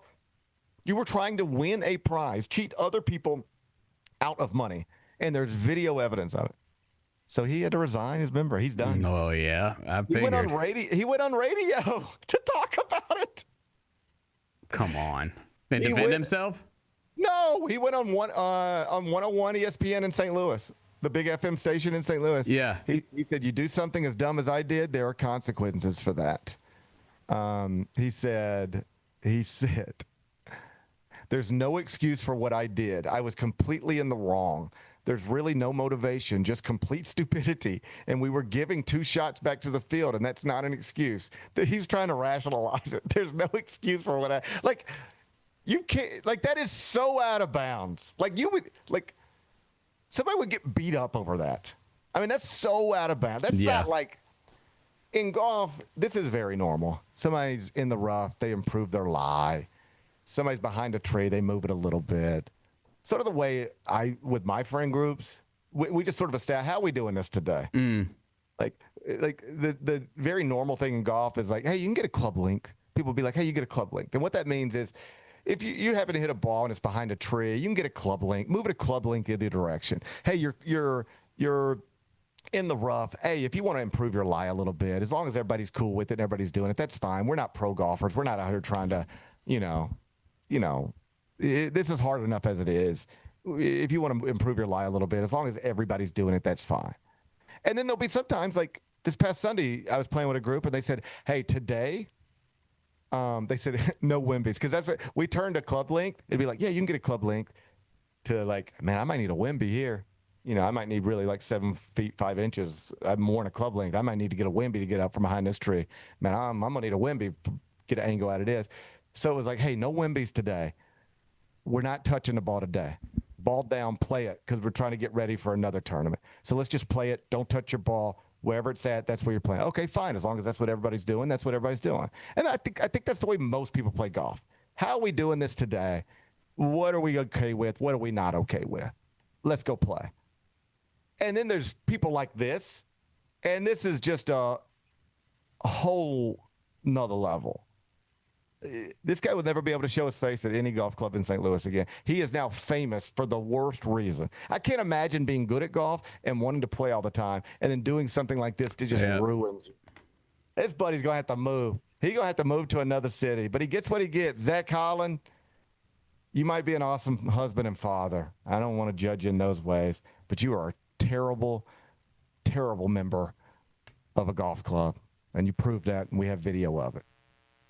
Number 3. The NBA's Christmas schedule has been unveiled. Big Bet Bennett, what are you most looking forward to on the Christmas schedule? Starts at 11 a.m. Central. Last game's going to tip at 9:30 p.m. Central. Knicks Spurs get it started on ABC. We'll conclude it with Nuggets Warriors. In between, Heat Celtics, Sixers Lakers, Thunder Timberwolves, LeBron against his old team. 4 o'clock Central on ABC. LeBron back inside Crypto.com. I mean, yeah, you do get the finals rematch, which is cool to start the thing off. I guess I'll still go with Sixers Lakers. I mean, come on. That's it, right? Yeah.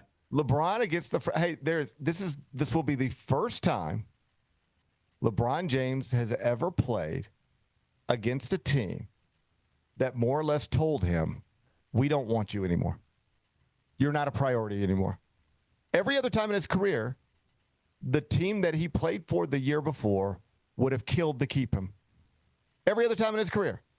The first time he left Cleveland didn't want him to go. They damn near rioted. When he left Miami, they didn't want him to go. When he went back to Cleveland, Miami didn't want him to go. Mm-hmm. When he left Cleveland the second time to go to the Lakers, They were okay with it because he got a title, but they didn't want him to go. Right. And then other time where he could have left the Lakers wanted him back. And this time, quite clearly, like they would never even had a conversation. No.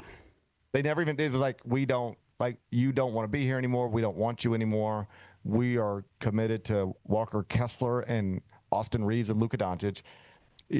Thank you for being our third option last season. We don't even want you to be on our roster next season. For the first time ever, he was told by the team he had just played for, you're no longer a priority here. We don't want you anymore. And he gets to play them for the first time on Christmas. That's the game of the day. That's what I want to see. Yeah, that's pretty fun. A vengeful king. Could be a vengeful king. You think you ride in on dragons like Rhaenyra? No, probably not. I think he'll get a nice thank you video, and then we will tip it off, and it will be fun seeing him and Luke on the court. I mean, I do wonder if there'll be any fireworks in that one. I'm sure they had a nice, working relationship, but I do wonder if it gets a little tense in that one.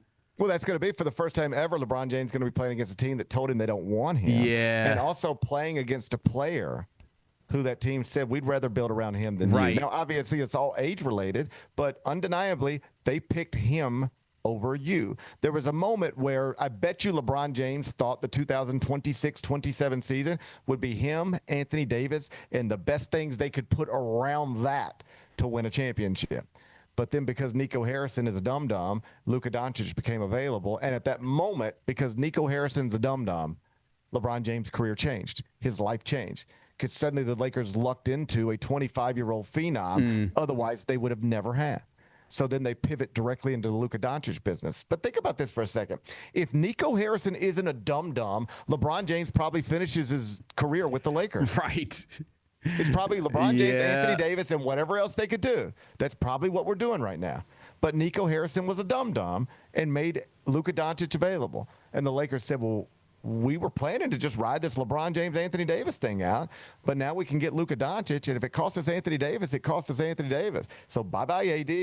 And then they bring in Luka, at which point LeBron becomes a second option, then a third. Well, LeBron doesn't want to be a third option, so he's not happy. And that whole thing pivots because Nico Harrison's a dum-dum. Isn't that wild? That's pretty wild. Anyway, LeBron against the Lakers, 4 o'clock Central on Christmas Day, ABC. I plan to fall asleep during that one. Number 4. Curt Cignetti, the Indiana football coach, was asked yesterday about recent comments from the new Purdue athletic director. We played them for you last week. They were goofy. I give the Purdue AD credit for coming back and saying, "Hey, I goofed up. I messed up." He at least laughed at himself. He didn't try to act like, "I don't know why everybody's making fun of me." Everybody's making fun of you because you said the dumbest little quip at the press conference that's maybe ever been said. It was more or less this. He's trying to pump up Purdue. He says, if you want to compete for championships, you come to Purdue. That's what we do at Purdue. And if you don't want to compete for championships, then go to Indiana. The problem, of course, is that Indiana is the reigning national champion in the sport of football, the biggest sport in college athletics. So, they quite literally are competing for championships at Indiana. They have the biggest one they could possibly have as an athletic department. So Curt Cignetti, the Indiana football coach, the man who in year 2 led the Hoosiers to the national championship undefeated record, he was asked for his thoughts, if he had any thoughts on what the Purdue athletic director said last week. And Kyra, show him. Here's what Curt Cignetti said. I'd be remiss if I didn't ask. I was wondering if you saw or heard the comments from Tommy McClellan in his opening presser last week. Kind of taking a little shot. Didn't know if you had any comments on that at all. Not really. That's it. Oh, he's going to kill him. Oh, yeah. I mean, they're going to beat them by 1 million. They were going to do that anyways, though. They were going to kill him anyway, but now it's going to be worse. Yeah. You can get, I don't know if you watch House of the Dragon. I don't know if you watch House of the Dragon. I do. But, there's a lot of ways to die in a House of the Dragon, you know? You can just die and be like, oh, man, that's too bad. And then it can get real bad for you. They just keep shooting arrows in you over and over again. And it's like, hey, that's enough. That's enough. Here comes another arrow. Or hey, I think he's dead, but maybe I stab him in the eye one more time. Man, was that eye stab necessary? You didn't need to do that. I think he was already gone. let's get the other eye. There's levels to death. Purdue was always going to die at the hands of Curt Cignetti. Nobody's arguing. They were always going to suffer death. But now it's going to be death. Are they dead? Sure. Do we have a pulse on the Boilermakers? No. They're done. Rest in peace. Okay, now what? Knife to the eye. Are they dead with a knife to the eye? Yeah. Okay. Now what? Knife to the other eye. It's 88-4 now. Are we done yet? No, hand me another knife. This AD's going to pay. It was always going to end with Purdue's death, but now it's going to be a gruesome death. Knife to the stomach. Tough spot. Tough spot. Tough spot. Man, there's a lot of football teams I'd pick a fight with, right? But not the reigning national champs with that maniac as a coach. By the way, did you see him last night on SportsCenter? He was doing like a sit down with Reese Davis or something, just watching film on Fernando Mendoza and watching film on his new quarterback. Like, he is a real autistic football genius. I mean, he is just on a different level. Like, if I were in football, I would do anything I could just to be around that guy and just try to learn whatever I could learn and pick up whatever I could pick up. He's an interesting, special talent. Go find the stuff on SportsCenter last night. It was incredible. And go ahead and carve out some time for that Indiana-Purdue football game this season, because it's going to get lopsided quickly and probably overwhelmingly bad for the Boilermakers, in part, at least, because of what the AD said. Number 5. Okay, Bennett, big story in the world of card collecting. We don't really, you and I, dabble in the world of card collecting. I know Roser does. I've got other friends that do. My kids like to.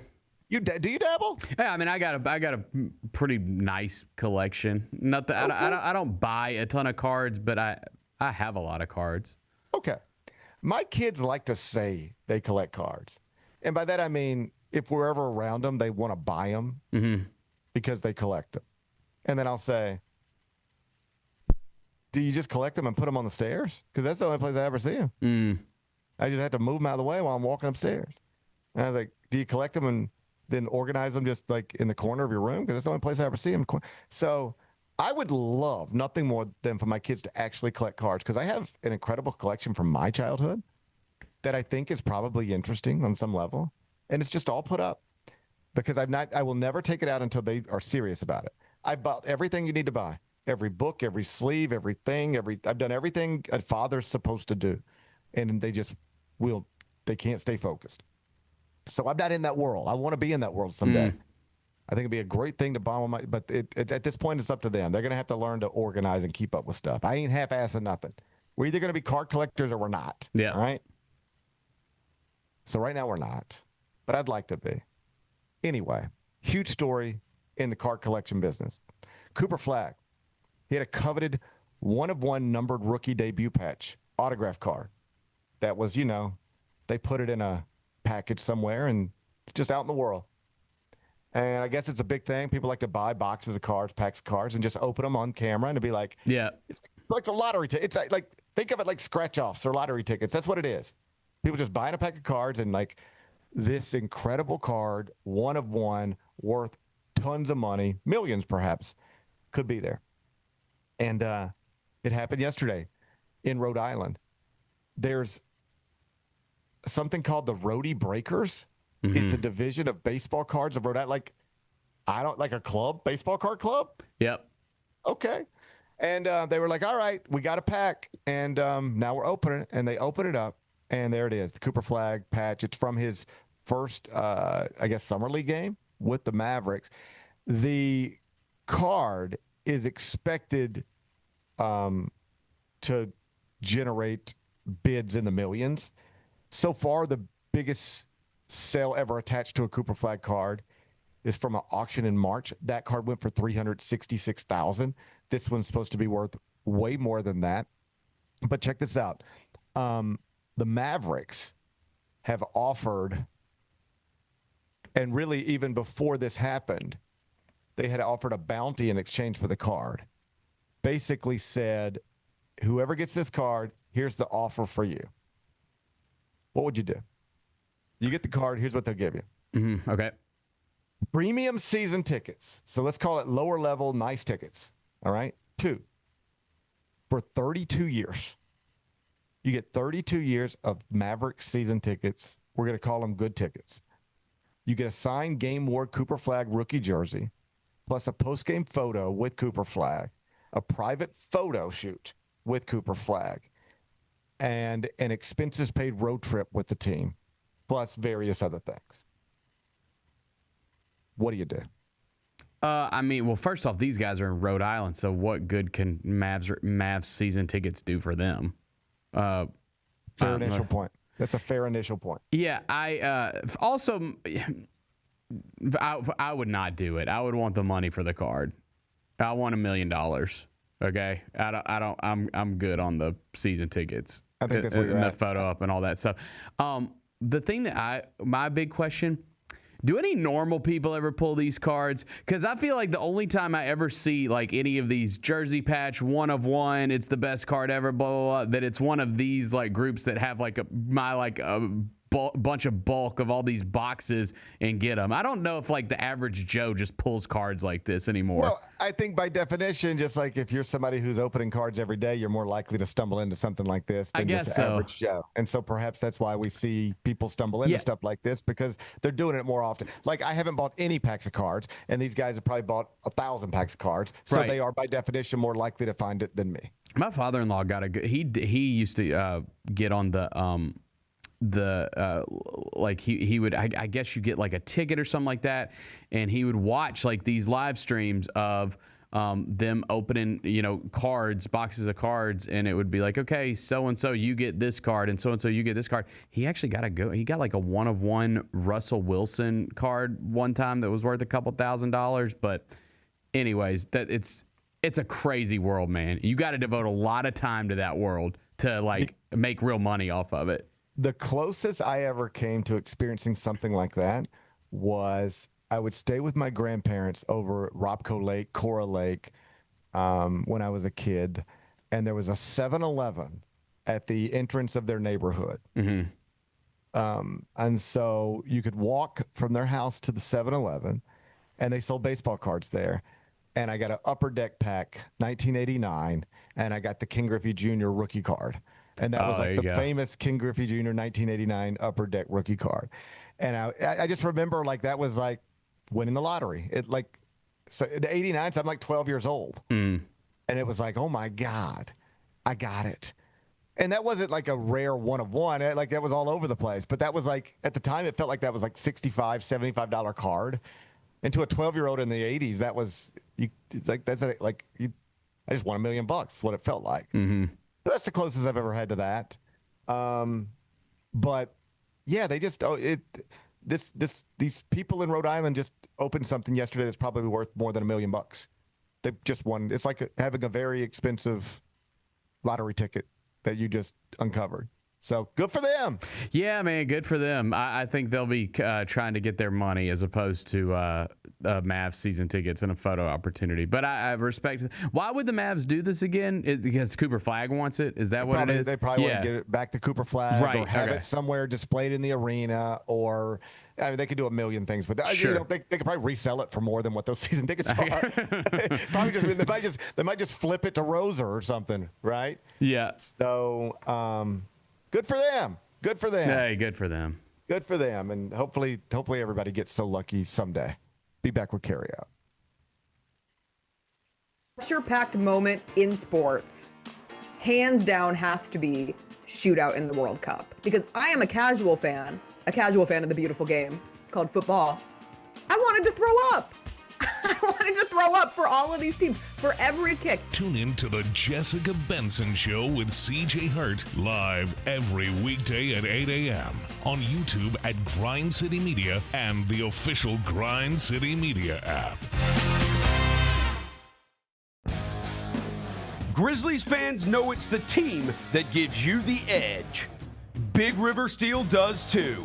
And much like the Grizzlies have recruited legendary talent, we want you to be part of our team. Are you ready to be part of something legendary? Then visit www.bigriversteel.com. That's www.bigriversteel.com.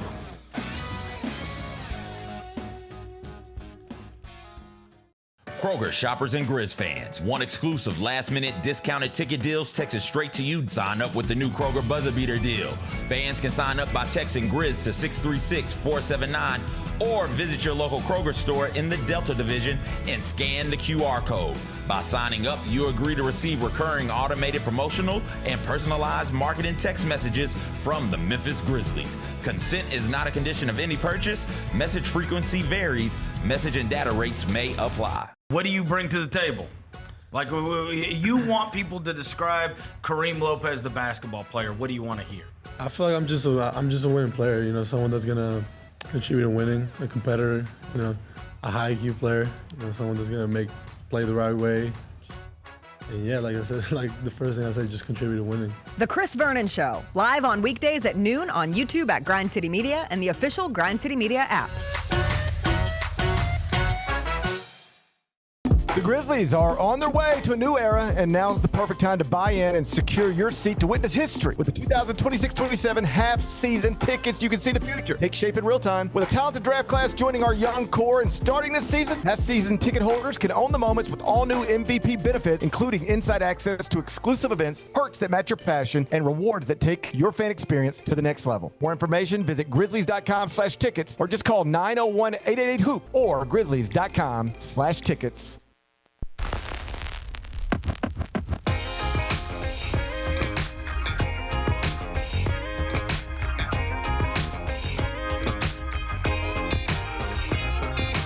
Memphis Tigers football is almost here, and Grind City Media is bringing you inside the action. Join us live this Tuesday, August 18th, from Tigers football practice starting at 8 a.m. Hear from coaches and players as they gear up for the season. Watch it all live on the Grind City Media app or on our GCM YouTube channel. That is next Tuesday, August 18th. We're going to be out at the University of Memphis, spending some time with Charles Huff's football program. Can't wait to get out there. That's next Tuesday here on GCM. Do carry out. It's time for GP's Carryout. One final segment filled with stuff to take with you. It's not everything you need to know, but it's most of it. What did we miss today? So on the subject of cards, I was thinking through this. The closest thing I ever got to opening a pack and getting something cool would have been that 7-Eleven trip. I opened up a pack of 89 Upper Deck, and I got the King Griffey Jr. rookie card that's certainly was super famous then. I assume it's still famous on some level today. I will say it was a couple of Christmases ago. Sort of just stumbled into what we had a blast.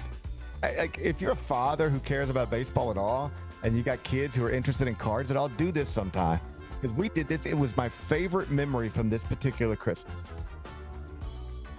Somebody, we were at my mother-in-law's house, and somebody in the family got one of my boys like a pack of cards. It's probably the easy thing. You just get somebody like, hey, what are you supposed to get Oliver? I don't know. Does he like cards? Yeah, probably. Okay, let's get him some baseball cards. Okay, sure. One of those, right? Opens it up. It's a pack of cards, and it's like various cards from the 1980s. That's the pack, or something like that. And so he was like, hey, can we open them? And I was like, sure, let's open them. And I didn't intend to do any of this. But, my boys play MLB The Show. So, they know Shohei Ohtani and Manny Machado and Francisco Lindor and Pete Alonso. They know, current baseball players. But, baseball from the 80s, they're not going to know any of them. So we just opened it up, and he was like, all right, Dad, so here's a Met, Ray Knight. You know Ray Knight? I'm like, yeah, I know Ray Knight. He's like, was Ray Knight good? I'm like, oh, man, let me show you something. And I pull up YouTube, and then it was like, whoever. And it would be like, okay, here's Ricky Henderson. You know Ricky Henderson? And I was like, oh, my God, you ain't going to believe Ricky Henderson. Watch this. And I pull up Ricky Henderson highlights. And then it was like, okay, Dad, here's Bill. No, I remember this is where we got to one. Here's a Dodger, Kirk Gibson. You know Kirk Gibson? I was like, man, you're not going to believe this. Pull up game 1 of the 88 World Series where Gibson comes off the bench. He's hurt. Homer's off of Dennis Eckersley. And we had the most fun opening a random pack of old baseball cards, not in hopes of landing some $1 million card, but it was just like almost like a history lesson, like it was a class. Like, hey, buddy, you open this up, pull out a card, ask me who that is. Like Oral Hershiser. You know anything about Oh, man, Oral Hershiser. You ain't going to believe what he did in 88. And we just start watching it. And we probably sit there for 2 hours. That was the most fun I think I had on a Christmas in maybe ever. Maybe my most fun Christmas ever. So I'm just telling you, if you grew up like me with baseball and your kids are into cards, grab your phone, call up YouTube, open a pack of old cards with them, and just go down memory lane. Next thing you know, you're talking about Ricky Henderson. Next thing you know, you're telling stories about Cecil Fielder, Andre Dawson. It was just the most fun. So I don't know if I ever get rich opening cards, but I hope my kids do attach to it at some point in the future in a real way so that we can do stuff like that again. Because that was a fun night. What's today's biggest game? It's a big night in the WNBA, Bennett. Liberty Fever at Gainbridge Fieldhouse, 6:30 on ESPN. You know who's involved in this one. So we'll see how things unfold tonight in downtown Indianapolis. It's the Fever minus 4.5. Total is 191.5. How are we going to act? I think I'll just take the Fever. Why? I don't know. Because every Capitol Stormer sides with Sophie Cunningham and Caitlin Clark. Yeah, that's my reason. I wish you would have just said, I wish you would have said, I take the Fever. And I would have said, why? And you would have said, well, isn't that the team with the straight white women? Although I think their best player's not, but fair enough. That's the trick. I told you. I was on the Kelsey Mitchell thing before other people. I told you during carryout a month ago, I said, Betty, you can win a lot of money asking some old white people this question. Who is the leading scorer and leading three-point shooter for the Indiana Fever? Buzz, Caitlin Clark. Nope. She's neither. Kelsey Mitchell. But like you realize there's a whole bunch of people who are Indiana Fever fans, and if you asked them why, they would have their reasons, but when it boils down to exactly what I said. So I understand why you're a Fever fan. Yeah. You ready to lay 4.5 tonight? Liberty have won 4 in a row. Yeah, you said 4.5? You got to lay 4.5. Actually, give me Liberty or give me Death. Oh, now you're trying to switch it up. Yeah, because I'm not seeing that's not the line I'm seeing. So I'm a little. Okay, well that was the last night line. Has the line moved? If you're saying the line's moved, then I'll respect that. Yeah. I'm gonna be respectful of the line move. Yeah, it's Fever minus 2.5 is what I'm seeing. Okay, then that means that suggests at least that some money has come in on the Liberty. So if you just want to lay 2.5, I'll let you do it, Bennett. That's up to you. Give me the Fever. Give me the Fever with the 2.5. You're back to your roots. Now you're back to your roots. Yes, I knew you were going to come back around. Yeah. Then it says give him Sophie and Caitlin tonight. They own national TV. He's laying 2.5 with the Fever. Tip at 6:30. What are we watching on TV? All right, so I didn't get to my hotel last night until about 1 o'clock. And at that point, I'm like wired. I probably stayed up till 3:30, 4 o'clock. I don't think you're supposed to stay up till 4 o'clock in the morning the night before a photo shoot, but you live and you learn. So I turned on sports. Put some makeup under those eyes. You'll be fine. They're going to. Yeah, they're going to. Hey, between makeup and filters, I think it's going to be fine. You'll be good. All right? Between makeup and filters, I think it's going to be fine. But I got to the hotel late, and I was wired. So I just turned on the TV. I turned on SportsCenter. Our buddy Michael Eaves was hosting SportsCenter. So it was good to watch him. And I told you Reese Davis did like a sit-down with Curt Cignetti, and they're clearly like touring college campuses right now, and it's like having sit-downs with prominent people in college football. So last night it was Curt Cignetti, and as they're tagging that piece, Michael Eaves said, make sure to join us again tomorrow on Tuesday on SportsCenter when we're down in Oxford with Ole Miss quarterback Trinidad Chambliss. Pretty cool. And they showed like some B-roll of Trinidad Chambliss. And you know what he was doing? Getting yogurt on the square. Same place me and my boys always get yogurt on the square. He was in the yogurt shop. Nice. That little yogurt shop. Man, I spent so much money in that yogurt shop over the years. And so he was just getting yogurt like you do. So what are we watching on TV? Ole Miss quarterback Trinidad Chambliss is going to be having yogurt on the square today on SportsCenter. Michael Eaves is going to be hosting. So check your local listings and be able to catch that on SportsCenter tonight.